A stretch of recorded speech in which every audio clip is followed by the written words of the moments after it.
So today is day 5 of my 7-day water only fast. And finally, I have reached that point that I feel better. Now, I expressed yesterday my complete dissatisfaction with day 4 because I have always heard that on day 4 is when your ketones kick in and you're gonna feel amazing and have super clarity of mind. Well, that did not happen for me. It happened for me today. Now, I'm not going to say I feel super clarity of mind and that I could conquer the world, but I am feeling so much better than I have the last 2 days. I don't have that flu-y feeling anymore. Like I just want to lay down and just be done with the day. So I am definitely looking forward to all of the benefits that come with the autophagy that's going on and healing places in my body that definitely need to be healed. And I know for sure that I am in a ketosis state now because it was funny. Yesterday, my mom asked me if my urine was any different, like if it smelled different, like did it smell sweet or fruity or floral, I think is what she said, all of those. And I was like, no, nothing's changed with my urine. Well, let me tell you, today, my urine is different. It's got a strong smell. I wouldn't classify it as sweet, and I wouldn't classify it as acetone, but it's definitely strong. And it's also darker than it was. And I am drinking about the same amount of water. I'm getting somewhere around 70 ounces of water a day. I've read that, somewhere between 2 to 3 liters is ideal. And I believe that 66 ounces is 2 liters. So if I go above that, then that puts me in the 2 to 3 liter range. I don't think I could take one additional swig of water because let me tell you, even though on a normal day when I'm eating after my coffee, because I do drink black coffee in the morning, not this week, but normally after my coffee, the rest of the day and night is all just plain water. And I'm not a water lover. I drink water because that's what I should be drinking.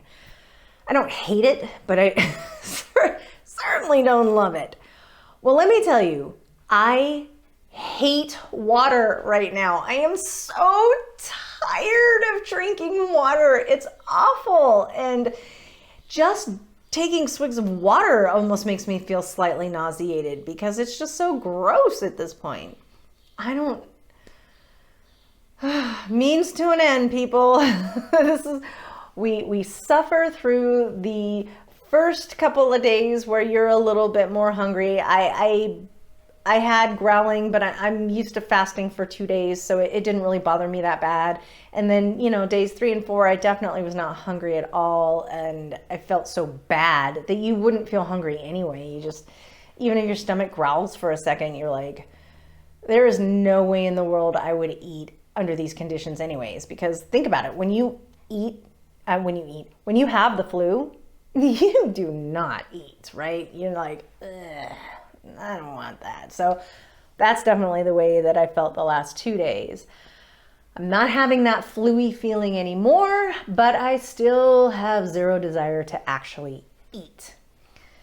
Though, when I made nachos last night for the fam, which by the way is my absolute favorite meal in the world that I've basically had to give up because I don't eat cheese these days, it smelled so good and all I wanted was to scoop up the beans that were on there because I love beans. But my favorite meal of all time is nachos. And I don't get them anymore. And so they smelled so good with the guacamole on and the beans and the chips. And that would have been enough for me. I would have been good. But they get the delicious food. I get water. Ay, ay, ay. I do still have a little bit of soreness, tightness in my lower back. It's not as bad as it was yesterday where I got up and I was like, oh, when I would get up and then like, I gotta stretch this is, so that's gone down a little bit. The two other things that did show up that I was noticing pretty much, the second half of the night, I slept okay last night. Wasn't amazing, wasn't terrible. I did wake up a few times from turning over and just, it just kind of wakes you up when you turn over. Not always, but this week it does. So definitely not experiencing like insomnia. But when I woke up this morning, I immediately knew I am feeling better. Even before I had a chance to get out of bed, I was like, oh, maybe we're there. Finally. And so, but what I did notice during the second half of the night and this morning when I got up, and I still have it a little bit now, is I've got two areas that are sore. They kind of hurt, but they're both areas that I commonly, very often have problems in. One, I've got a little case of tennis elbow. I haven't actually tried to fix it yet. Because I do have a tool that can help me with that. And I actually repaired the tennis elbow and this arm from watching YouTube videos. Of course, all the experts will tell you, don't do it yourself. But, I think in this case, it worked for me. And now I do have it a little bit on the side. So what I was feeling this morning is not necessarily the lateral epicondyle where the inflammation like originates from. I was feeling pain kind of more down this way, like a sore pain. And then I have a tendency towards neck spasms. And while this doesn't feel like a neck spasm, I do have some like soreness kind of here that I do feel kind of commonly when I wake up. I don't know if it's the way that I'm sleeping that's causing that, but both of these pains, if you want to call them the soreness of the pain, so to speak, it feels different than the typical pain that I experience. And so I am hoping that means that something amazing is going on in my body and healing is happening. Kind of like when you feel healing, sometimes it feels like an itch inside your body. It doesn't feel like that. But I'm hoping that whatever's going on inside my body that's like healing right now, the autophagy that's going on, I'm hoping that they're targeting those areas because those areas need targeting. The one thing I am struggling with is my blood sugar. Now, depending on where you get your information, you can see that what they would consider a normal range could be either 70 to 90 or all the way down to 50 before you have to like be concerned. And 2 days ago when I took my blood sugar, it was at 53. And I was still feeling, I was feeling the way that I was feeling, but I wasn't feeling particularly like hypoglycemic because I have had bouts of hypoglycemia since I was 14. And it doesn't happen to me all the time. And I have no idea what brings it on normally. I might have an idea of what might bring that on this week, just saying. But normally I don't, it's just, I'll have visual distortions and I just don't, I can just tell. Like, you have something long enough, you know what's going on. So I didn't have any of the symptoms of that, but I just checked it just to see, and it was 53. And then yesterday afternoon, I was feeling like not super amazing, and I think we established that in yesterday's video. I was not super amazing yesterday. Anyway, so I went and I took my blood sugar again, and it was at 48. That's, okay. You decide on that one. And then I actually just took it right before I started this video, and it was at 51. Now, the thing is, yesterday afternoon for a couple minutes, and this morning for a couple minutes, my lips got tingly. So I looked it up, and it says that low blood sugar could be a cause of that, or possibly even an electrolyte imbalance. But it only happened those 2 times very briefly. It didn't maintain. So I don't know if I dipped down. Well, yesterday it was 48, so I mean that's consistent with that. But maybe it was dipped down a little bit earlier this morning and it's come back up. But I am doing this, let's see, against medical advice, because all of the experts say don't fast for 7 days on your own. But unfortunately, I didn't have the money to be able to be monitored at this point, and I really wanted to do it.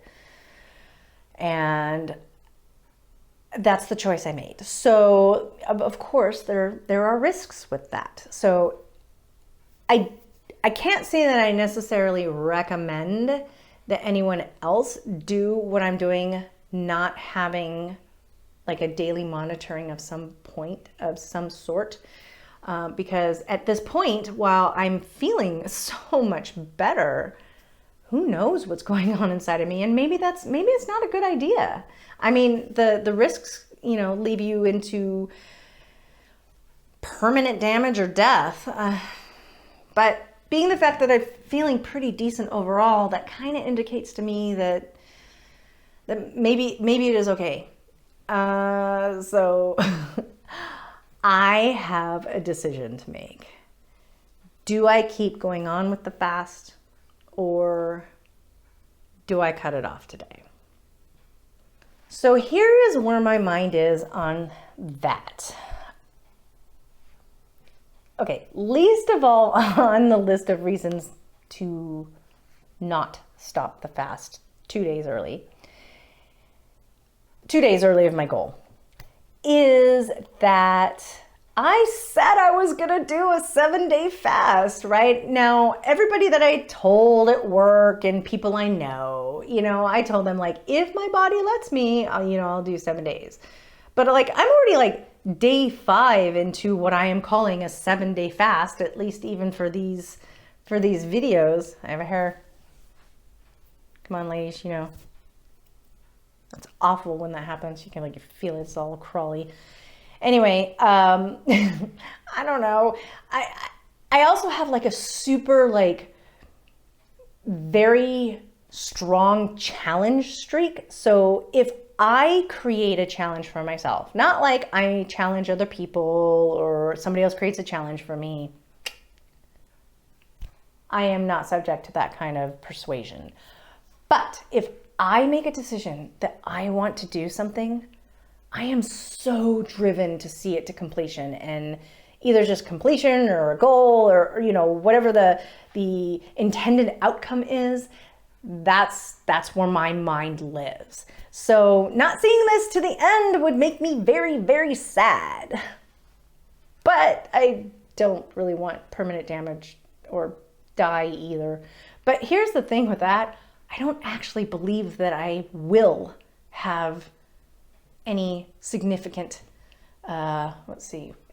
adverse reactions, adverse conditions based on this. So, kind of like when you're 20 and you know that you're not going to live forever, but you think you can do anything to your body and you're it doesn't matter. I'm getting away with it. It's not going to hurt me. I'm probably in that state of mind right at the moment. Aside from that really silly first reason to not quit the fast now, is that I want to receive all of the benefits that come with being in this state. And healing is going on, and visceral fat is being mobilized and lost.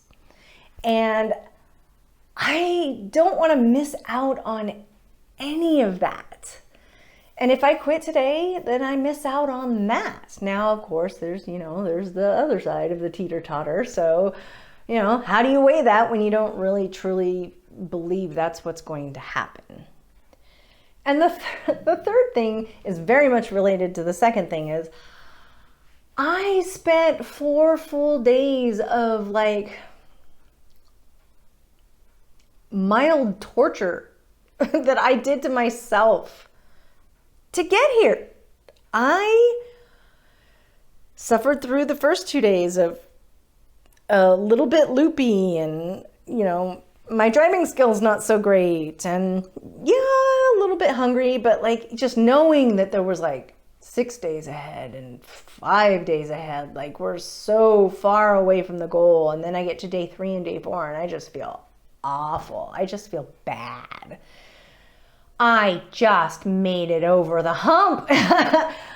Why did I do all that when pay dirt happens in these last 3 days of what I'm doing? So that's a really big consideration for me as well. This morning when I got on the scale, it read 166.2. So in the 4 full days and the start of today, I have basically lost just under 6 pounds, which is to be expected. I've heard you lose roughly about a pound a day during a fast. So I'm quite convinced that I am now losing fat instead of whatever else I was losing before with water and glycogen, and hopefully not too much muscle tissue, because that is not the goal of this fast. And I have remained fairly sedentary. I mean, I wouldn't say I've been like full rest, which is what they really want you to do, but I do this video and then I sit and edit it, which is not terrible for me. I'm sitting the whole time no matter what I'm doing. What I'm doing here with the videos probably takes the most energy in a day to do. So I am happy with where it's going. I know that probably at least half of that will come back on as soon as I start eating. But the real benefits are after the fast when it comes to fat loss, because the fat loss continues at an accelerated rate after the fast is what I think I understand. But either way, I'll take it. Now that we have that super heavy topic out of the way, I want to talk to you about my feet. A little over 2 years ago, I started having problems with my feet. I was having a lot of pain, and it was causing me to not be able to stand for long periods, which totally sucks because I love to stand. I don't like to sit. I am a natural stander. I'm a natural walker. I have a lot of energy, and it maintains all throughout the day. And no, I don't want to go out and run. Not going to happen. But I just have constant, like, abundant energy pretty much through the day to just like sustain me for hours and hours on my feet. So when this started to become a problem with one of my feet, I was like, oh man, this sucks. And so I, tried to do stretches, looked on YouTube, try to figure out what can I be doing for this. And nothing was helping. So about a year ago, when my other foot started to become a problem, I went to the podiatrist. And I wish I hadn't let him do this, but in the moment, not realizing, okay. All he wanted to do was stab my feet with cortisone. Well, just one of them, not even both of them. But he literally is like, we'll give you something for the inflammation. And he's got the thing out and almost poking it into my foot by the time I'm like, what is that? Because it was like he was intent before he even walked in the room, like he knew he was going to stab my foot. So he was literally like, okay, here, we're going to get you something for the inflammation, and like goes to stab my foot. And I'm like, what is that? And he said, cortisone. And I was so caught up in the moment that I was like, okay, knowing I did not want a cortisone shot. So fail on my part to advocate for myself. Advocate for myself. And so I let him stab my foot. It did nothing. It didn't reduce inflammation. It didn't help with the pain. It did nothing. And that guy, gotta be honest with you, I did not like him. He was so rude. He was so rude. I mean, I was just asking him a question about something. He goes, well, this is what I recommend. Yeah, this is Western medicine. It gets worse. So I got rid of that guy. And so I went to a different podiatrist. This guy, in 2 separate visits, never even touched my feet. You're a podiatrist. Like at one point he even put gloves on, but he just stood there standing, like he never even got near my feet. But both of them were willing to write me off, do a modification for work so that I'm sitting on a forklift instead of having to stand on a forklift. Now again, I said I like to stand, so I really prefer to do that, but I want to be well to be able to do that and not be completely crippled by the end of the day and having to crawl to the bathroom in the middle of the night to pee. So that is the state of Western medicine at this point for something that is really, really, really turns out easy for them to fix. And I'll tell you why. About a month ago, I went to a new chiropractor. Actually, my old chiropractor retired, sold the business, and now there's a new chiropractor there. A little bit of a younger guy, and a lot younger than the chiropractors that were. You know, they were in their 70s, I think. This guy's like 37, I think. And I went there for an adjustment on my neck because I was like, mobility, range of motion is not so great right now on the neck. Okay, it's spasming. If I don't do something about it, it's going to get way worse. So I was talking to him about my neck, and then my feet come up as a subject, very close to the beginning of us talking. And he said, okay, well, let me take a look at that. So my chiropractor, back and neck is what you think of as a chiropractor, touches my feet, feels them out, and says, yep, confirms the plantar fasciitis that I already knew that I had in both of my feet based off of the doctor that did touch my feet and then the other one who didn't. But he's like, yeah, you've got plantar fasciitis in both feet. I can fix that for you. The chiropractor can fix my feet? Okay. All right. So I'm like, okay, let's do this. So I'll be honest with you. The money I had set aside to do the fasting monitored went to the chiropractor to fix my feet.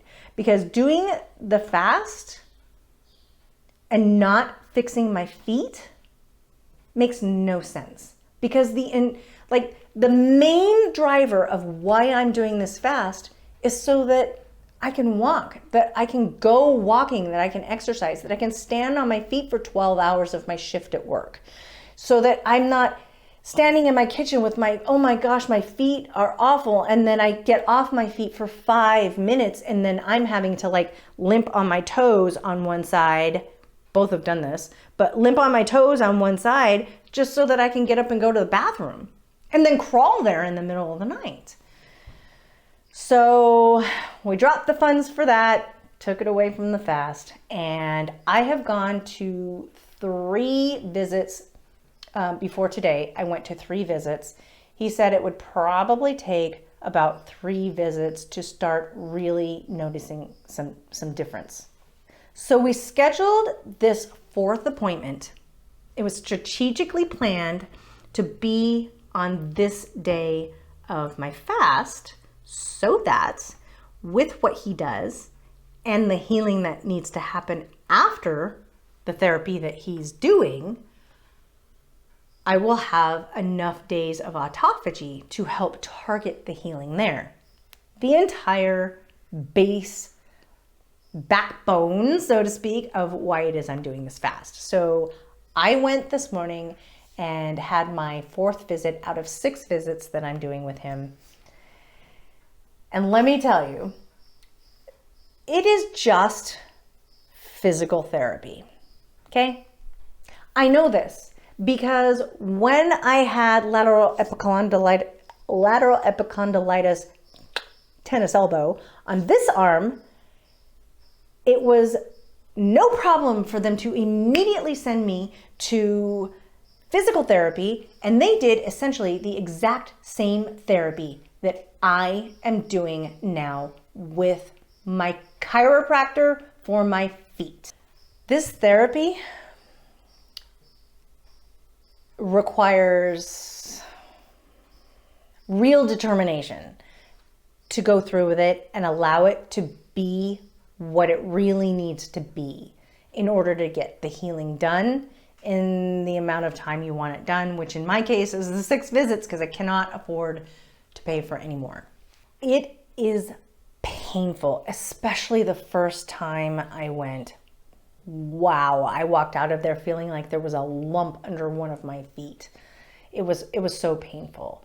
So the first thing that he does is he takes his incredibly strong thumb and he digs it into the arch of my foot from the heel up.